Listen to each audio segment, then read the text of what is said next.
So it can go back and do task after task. And then it has some form of reasoning capabilities so it can adjudicate on its own.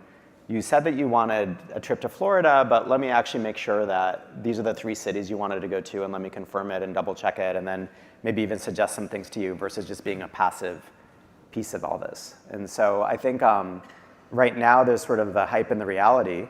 The reality is that there's a handful of companies that can do really simple tasks for you that I think are actually already quite useful. The reality is this is still a couple years away in terms of really being a large-scale area, and the hype part of it is every company now selling to enterprise claims they have agents whether they change their product or not. Right. Because it's kind of the fun marketing and sales thing to talk about, and everybody's very excited about Agentic AI and adopting it and everything else. Mm-hmm. But I think this is the real promise, and so one way to think about where AI is heading, right now we're thinking about it as some tooling.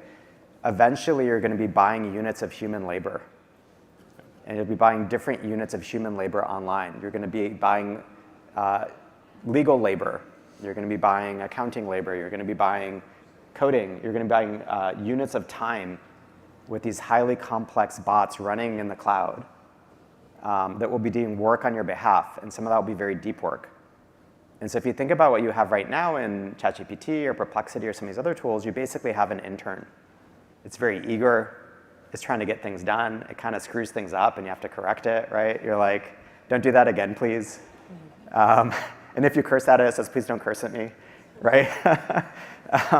And then what we're moving towards is eventually it's going to be like a very good new grad, and then it's going to be like somebody with a couple years experience, and it's going to get better and better with these capabilities, and eventually you're like, I'm going to trust you to go book this thing or do this work on my behalf. But I think the big transition mentally that at least I've gone through over the last year or two about thinking about this stuff is it's not just about tooling, it's about units of labor that we're eventually going to be buying for different forms of labor. And that's really the big, I think, revolution that's happening here. Can I add to that just quickly? Because I do think this is why it's possible we will have a small business renaissance. Because when you look at companies like Shopify and Stripe, which I'd say are sort of the first companies in this iteration of how do you open up the internet and all of the world to small business owners that live on Main Street, it's like they opened up the tooling for payments. They opened up the marketplace. But labor is the big unlock when you think of, okay, if you're a small business owner, how do you buy units of labor?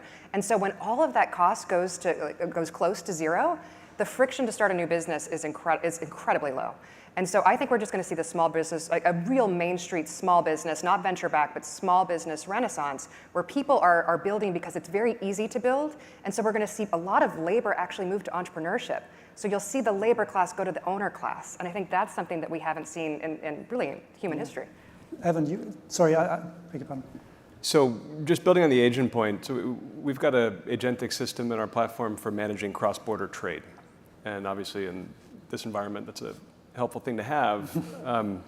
The reason I want to build on your point and then highlight an interesting dynamic. So, if you're moving goods across a border, you have to figure out the customs classifications and then the duties and permits that come off of that. And then of course the tariffs, right? And so over the last few months, you have this incredible shock to the system, all this new complexity, and so business as usual is just kind of broken. And the humans with that job in the logistics business or in the enterprise business who move these goods, they're called customs brokers. They're licensed professionals that